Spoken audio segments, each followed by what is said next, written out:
교회가 좋은 공동체가 되면 우리도 좋지만 우리 지역에 있는 분들, 또 교회 그늘 아래 있는 모든 분들, 또 우리가 살고 있는 곳에 있는 모든 분들에게 복이 됩니다. 오늘 말씀은 그러한 것을 잘 나타내 주는데, 성경을 참 해석하고 성경을 번역하고 우리가 읽는다는 게 참 쉽지 않은 부분이 있어요. 왜냐하면 언어가 달라서 우리말에는 없는 의미, 또 우리말로 하려면 굉장히 풀어 써야 되는데 그렇게 계속 풀어 쓸 수가 없어서 성경을 우리나라의 적당한 말로 쓰는데, 사실은 우리나라 말로 하면 내용이 전체가 잘 이해가 안 되는 부분이 참 많습니다. 특별히 오늘 말씀도 그냥 읽어보면 이게 무슨 말인가 싶기도 한 그런 본문이에요. 그래서 한 절 한 절 한번 보겠습니다. 먼저 1절을 보면, 형제들아, 사람이 만일 무슨 범죄한 일이 드러나거든 신령한 너희는 온유한 심령으로 그러한 자를 바로잡고 너 자신을 살펴보아 너도 시험을 받을까 두려워하라, 이런 말씀입니다. 제가 특별히 노란색 빨간색 막 해놨는데, 헷갈리는 말들, 범죄한 일, 또 너 자신을 살펴보아, 또 바로잡으라 라는 말이 있는데, 이 말씀을 잘 보면 이 말씀이 무슨 뜻인지 좀 이해가 됩니다. 특별히 범죄한이라고 하는 말이 파라 포토마티라고 헬라어인데, 이게 뜻이 죄를 지었다는 뜻이 아니라 넘어졌다, 따로 분리되었다라는 뜻이에요. 즉 이게 죄를 저질렀다는 게 보다 넘어졌다. 넘어졌다는 건 보통 일부러 넘어진 사람 없죠? 넘어뜨리는 게 아니라 자기가 넘어진 거예요. 그래서 실수란 의미가 있어요. 이 안에는 이게 실수하였던 거, 허물, 또는 삶에서 사람들과 분리되어 버린 거, 실패하였고 좌절하였고 또 허물이 있는 것, 사람들이 보기에 참 어쩌면 유혹에 넘어가 버린 것, 두려움 때문에 스스로 두려움에 빠져가지고 저지른 실수, 이런 것들을 다 여기서 범죄라는 거예요. 그러니까 죄를 지었다라는 의미보다 실수했다, 실패했다, 또는 속았다, 넘어졌다, 실패, 그런 의미들이 여기서 강해요. 그래서 여기 이때 바로 그 실수한 사람, 실패한 사람, 부족한 사람, 연약한 사람을 만났을 때 우리가 바로 잡아주라 라고 말하는 거예요. 그리고 후반부에 보면 너도 시험을 받을까 두려워하라 라는 것은, 너도 시험을 받을까 두려워하라 라는 뜻은 뭐냐면 너 자신도 저런 실수할 수 있다라고 생각을 하라라는 거예요. 너라도 그런 상황에서 넘어갈 수 있겠다. 누군가 어딘가에서 가다가 뭐 살다가 사기꾼에 속았다 이런 거 보면 에이그 바보같이 왜 그랬어 하고 하지 말고, 야 나도 그 상황에 있었으면 그랬겠다, 나도 저렇게 순간적으로 판단 실수할 수 있겠다라는 거예요. 그래서 그런 사람들을 바로 잡아주라란 말이에요. 바로 잡아주는 건, 실수한 사람은 어떻게 바로 잡아줘요? 바로 잡아주라는 의미가 뭐냐면 2절에 나옵니다. 2절이 바로 뭐냐 하면 너희가 짐을 서로 지라, 그리하면 그리스도의 법을 성취하리라. 짐을 서로 지라. 실수하고 어려움에 처한 사람들, 살다가 열심히 나름대로 살고자 했으나 잘못된 선택을 했거나 아니면 자기가 최선을 다했으나 이루지 못한 사람들, 또는 사기를 당했다든지 이 어려움에 처한 사람들, 연약한 사람들, 우리 주변에 많이 있죠. 장애를 입은 사람도 여기 해당될 수 있고, 나이가 많은 어르신들도 여기 해당될 수 있고, 질병에 걸린 사람 다 해당될 수 있어요. 이런 사람들을 바로 잡아주라 그랬더니 똑바로 해주는 것 같지만 그 의미는 2절에 있는 것처럼 짐을 서로 지라라는 거예요. 그 뜻이 바로 이 짐을 서로 지라라는 뜻은, 이 뜻이 뭐냐면 한 번 도와주고 끝내지 말고 계속해서 잘 도와주라라는 거예요. 그래서 우리가 이 성김의 주일을 한 달에 한 번씩 하는데, 사실 어찌 생각해 보면 막 가서 뭐 별로 도와줄 것도 없는 것 같은데 맨날 하나, 이런 생각이 들 수 있어요. 근데 우리는 계속 이렇게 뭐랄까 빌드업을 해가는 과정이에요. 우리가 이렇게 지역 사회를 섬기고 있다, 교회가 정기적으로 섬기고 있다, 그렇게 섬기고 있으면서 계속 기회를 계속 만들어가는 중이에요. 지속적으로 해가는 거예요. 말씀처럼 짐을 서로 지라라는 게 한 번 도와주고 끝내는 게 아니라 계속 실수한 사람, 어려운 사람, 연약한 사람을 향하여 한 번 도와주고 끝내지 말고 계속해서 관심을 갖고 도와주라. 그것이 바로 서로 짐을 지라는 거고, 그것이 바로 그리스도의 법을 이루는 거. 그리스도의 법이란 사랑의 법입니다. 그것이 바로 이웃사랑의 참된 모습이다라는 거예요. 우리가 이웃을 사랑한다 할 때 사람이 어려움에 처할 수도 있고, 사람이 실수할 수도 있고, 속아서 잘못된 선택을 할 수도 있어요. 근데 그런 사람들을 향하여 나라도 내가 저 위치에 있었으면 나도 그럴 수 있다라는 마음을 가지고 그들이 다시 세워질 수 있도록, 생활을 할 수 있도록 지속적으로 서포터, 도움을 계속 주면서 그리스도의 사랑을 이뤄가라 라고 말하는 거예요. 그래서 누군가 우리가 이웃을 돌볼 때 제일 중요한 건 우리의 마음가짐이 제일 중요한 겁니다. 우리의 마음이 사람들을 향하여 왜 저렇게 사나 생각하지 말고 내가 저 위치에서도 똑같이 했을 것이다 라는 생각으로 해가는 거예요. 우리가 주변에 보면 좀 우리 독포 지역에도 어르신들이 많잖아요. 그러면 왜 저렇게 살아 생각하면 안 되고, 나도 나이가 들고 어른이 되고 노인이 되면 세상 돌아가는 거 잘 따라가지 못하고 힘들 수 있다라는 인식들을 가지고 있어야 된다는 겁니다. 그래서 3절은 또 이렇게 말합니다. 만일 누가 아무것도 되지 못하고 된 줄로 생각하면 스스로 속임이라. 아무것도 된 줄도 못하고 된 줄로 생각한다. 스스로 우쭐해졌다는 거예요. 에이, 나 같으면 안 그러지. 나는 다 준비돼 있어. 나는 저런 어려움 절대 당하지 않을 거야. 이렇게 생각하지 말라는 거예요. 그러다가 낭패당한다라는 겁니다. 그리고 4절과 5절 이렇게 말합니다. 각각 자기의 일을 살피라. 그리하면 자랑할 것이 자기에게는 있어도 남에게는 있지 아니하리니 각각 자기의 짐을 질 것이라.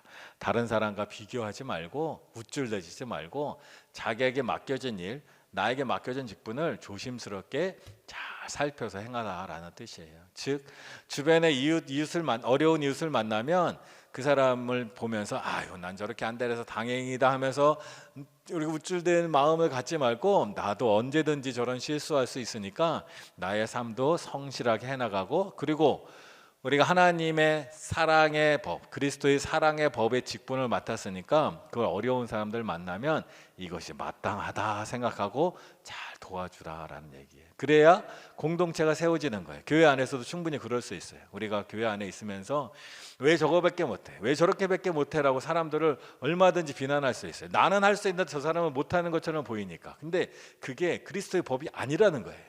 나도 잘하는 게 있지만 나도 못하는 게 있잖아요.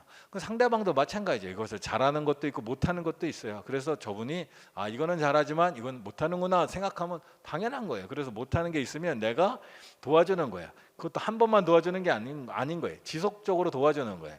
그게 안 되는 사람은 계속해서 안 되기 때문에 그렇습니다. 그래서 우리가 누군가 교회 안에서 공동체를 이루어갈 때 서로 장단점이 있어요. 맡은 직분도 다르고 맡은 사역도 다르지만 장단점이 있는데 잘하는 것만 골라서 일할 수는 없잖아요. 내가 잘하는 것만 할 수도 없잖아요. 맡겨주면 해야 되는데 부족할 때 상대방을 바라볼 때 오늘 이 본문에 있는 말씀 마음으로 바라보는 거예요. 내가 잘한다고 우쭐대지 말고 에휴 나 같으면 저렇게 안 해야지 이런 생각하지 말고 저 사람은 저게 안 되는구나. 그걸 알았으면 그걸 조용히 가서 도와주는 거예요. 나의 그게 직분인 거예요. 나의 맡겨진 일이라는 거예요. 그러니까 그런 마음을 하는 거예요. 우리가 그런 마음으로 또 어디까지 가냐? 이웃까지도 가는 거예요. 우리 독포 지역에 살고 있는 이웃을 우리가 섬기잖아요. 옥포 지역도 섬기잖아요. 섬길 때 거기서 살고 있는 사람들 아직 하나님을 믿지 않는다고, 우리는 먼저 하나님을 믿었다고 결코 우쭐대서는 안 됩니다. 아유 저 사람들은 아직 하나님을 믿지 않아서 죽으면 지옥 갈 거야, 선택받지 못한 사람, 이런 마음으로 절대 해서는 안 돼요. 우리가 먼저 하나님을 믿었다고 해서 결코 우쭐될 것이 아닙니다. 하나님께서 우리에게 은혜를 주셔서 먼저 믿었을 뿐입니다. 그리고 하나님께서는 그들 모두를 구원하길 원하세요. 그들을 어떻게 구원하실까? 우리는 어떤 마음으로 그들에게 다가갈까? 내가 하나님의 은혜를 먼저 받았으니 그분도 다음 차례에 받아야 될 사람이에요. 그래서 겸손한 마음으로 도와주는 마음으로 가는 거예요. 그리고 지속적으로 계속해서 주님의 사랑을 전하는 거예요. 그것이 바로 하나님께서 우리에게 원하시는 모습인 공동체의 모습입니다. 우리 안에서도 그래서 서로의 짐을 져갈 수 있고 또 우리 교회가 지역의 짐을 져갈 수 있는 것이 교회의 아름다운 모습이라는 거예요. 우리가 그런 마음으로 섬김을 하는 겁니다. 그런 마음으로 이웃을 사랑하는 거예요. 그래서 우리는 부족하고 연약하지만 하나님께서 우리 안에서 사랑의 모임을 이루어가길 원하세요. 그래서 우리가 서로 겸손한 마음이 되어서 하나님께서 나를 통하여 이웃에게 사랑을 베풀고 나를 통하여 이웃의 부족한 걸 채워갈 수 있도록 우리를 부르셨으니까 결코 우리가 나 자신에 대해서 우쭐대는 마음을 갖지 말고 섬기는 마음으로 해나가는 것. 그것이 바로 우리에게 주신 하나님의 아름다운 은혜이고 그것이 바로 하나님께서 우리 공동체를 통하여 이루시기를 원하시는 마음이에요. 우리가 이래서 오늘 매월 셋째 주마다 섬김의 주일을 해요. 또 섬김의 주일을 하다 보니까 또 이 시간을 활용해서 또 젊은 세대들이 모일 수 있는 시간 또 우리가 또 허락하는 거예요. 사실 이게 상당히 아직도 어떻게 하는 것이 옳은지 저도 아직은 잘 모르겠어요. 근데 일단은 이 젊은 세대들이 모일 수 있는 시간이 너무 없다 보니까 교회에 와서 사역만 하고 소모되는데 그들이 함께 모이면 어떨까 해서 한번 해봤더니 또 그 모임을 통하여 교회에 적응하지 못했던 새가족들, 그냥 예배만 드렸던 분들이 또 모여서 교제가 이루어지는 게 참 이것도 하나님의 은혜인가 하나님의 섭리인가 싶어요. 그래서 어떤 모양이 될지 우리는 계속해서 이제 가고 있는데 이것 또한 마찬가지라는 거예요. 우리가 먼저 믿은 자로서 이렇게 하나님 믿는 거야라고 하고 강요하고 여기에 맞추라고 계속해서 얘기하는 것 또한 하나님의 은혜는 아닌 것 같아요. 우리는 우리의 믿음과 우리의 믿음의 모양을 강요할 수는 없어요. 본질 안에서 물론 있어야 되지만, 그래서 이렇게 하나님을 섬기는 것은 또 어떤가, 이렇게 해서 하나님의 약간의 실험과 약간의 혁신적인 모습들이 좀 우리 안에 있긴 한데, 이런 모양을 통하여 믿음 안에서 우리가 이 시대에 어떻게 하면 우리가 경험하지 못한, 우리보다 다음 세대를 살아가고 있는 이들이 어떻게 하나님 안에서 교제하며 또 어떻게 하나님 안에서 은혜를 나누고 믿음을 서로 세워갈 수 있을까, 계속적으로 어떤 면에서 보면 약간 실험적인 우리가 모습들로 해나가고 있다는 거예요.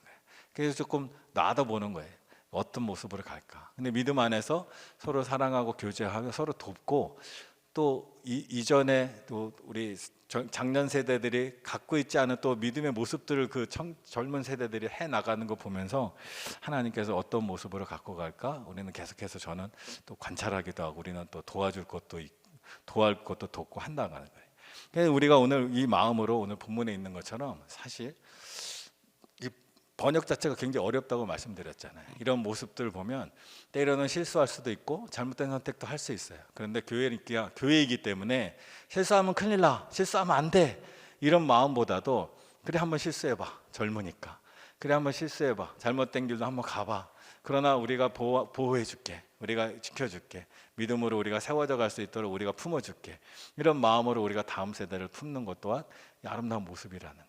그래서 오늘 본문을 보면 우리가 어떤 태도로 믿지 않는 사람을 대할까, 우리가 어떠한 태도로 다음 세대를 대할까, 우리가 어떠한 태도로 교회에 처음 나온 새신자들을 대할까, 먼저 우리는 넓은 마음으로 대해줘야 된다는 거예요. 넓은 마음으로 실수할 수 있을 때 우리가 품어주고 다시 우리가 도와주고, 그래야 믿음으로 세워갈 수 있는 길을 같이 세워가는 거예요. 그런 마음으로 이웃을 섬기고, 그런 마음으로 다음 세대를 대하고, 그런 마음으로 새가족들을 대하면서 교회라는 것이 하나님의 마음이 얼마나 넓은 것인가, 하나님이 우리를 돕기 위해서 기다리고 계시는구나, 하나님이 우리를 바른 길로 세워가기 위해서 우리를 도와주려고 하시는 분이구나 라는 것을 느꼈으면 참 좋겠다라는 생각이 들어요. 그래서 세상 사람들이나 신앙을 처음 갖는 사람이나 교회를 바라볼 때 무서운 모습으로 이렇게 안 하면 큰일 나, 이런 마음이 아니라 내가 신앙 안에서 세워져 갈 수 있도록 우리를 돕기 위하여 기다리고 있구나, 우리를 품어주고 있구나, 우리를 섬기려고 하고 있구나, 우리를 향하여 도움의 마음이 있구나, 사랑의 마음이 있구나, 바로 그리스도의 법이 이렇게 이루어지는구나, 그것을 깨닫고 그것을 알게 되는 귀한 은혜가 우리 가운데 있기 원합니다. 비록 우리는 그 길이 어떤 길일지 때로는 알지 못할 때도 있어요. 그러나 하나님이 우리와 함께 하셔서 성령님이 우리 안에 이루어가는 일들을 우리는 바라보고 또 그를 향하여 나가는 겁니다. 그래서 우리의 모습이, 우리의 뜻은 분명합니다. 하나님이 원하시는 길로 나가길 원해요.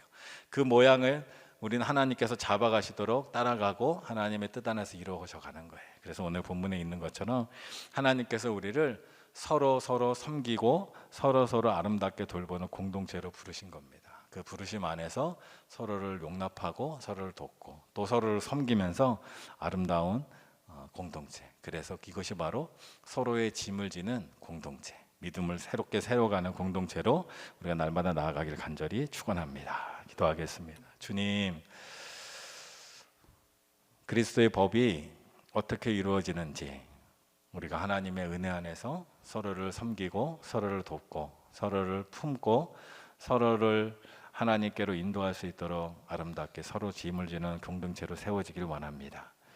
믿음의 다음 세대나 또 우리 아내나 또 아직 믿지 않는 이들을 향하여 우리가 어떤 마음을 가져야 될지, 우리가 먼저 믿음을 가지고 있고 우리가 먼저 진리를 알았다고 해서 강요하는 것이 아니라 하나님의 넓은 품으로, 하나님이 우리를 용납하신 것처럼 우리 또 넓은 품으로 용납하고, 그리고 실수하고 넘어졌을 때 다시 일으켜 세워줄 수 있는 서로 짐을 지는 아름다운 공동체로 세워지기 원합니다. 주님께서 우리에게 아름다운 일들을 이루어 가주시고 성령께서 이 시대에 또 하나님을 더 가까이 할 수 있는 일도 우리를 세워주시고 특별히 오늘 이웃을 향하여 우리가 섬김으로 나아갈 때 하나님의 사랑이 전해지고 하나님의 은총이 전해지고 하나님의 놀라운 사랑과 하나님의 복이 전해질 수 있도록 우리를 사용하여 주시옵소서. 지금은 주 예수 그리스도의 은혜와 하나님의 사랑하심과 성령의 인도하심과 교통하심이 서로 짐을 지며 그리스도의 사랑의 법을 이루어가는 아름다운 공동체로 우리 교회가 또 이 지역 가운데 세워지기를 소원하며 아버지 하나님의 뜻을 따라 나아가는 우리 덕복의 모든 지체들 위해 또 우리 교회 위에 지금으로부터 영원히 함께 하시기를 간절히 축원하옵나이다. 아멘.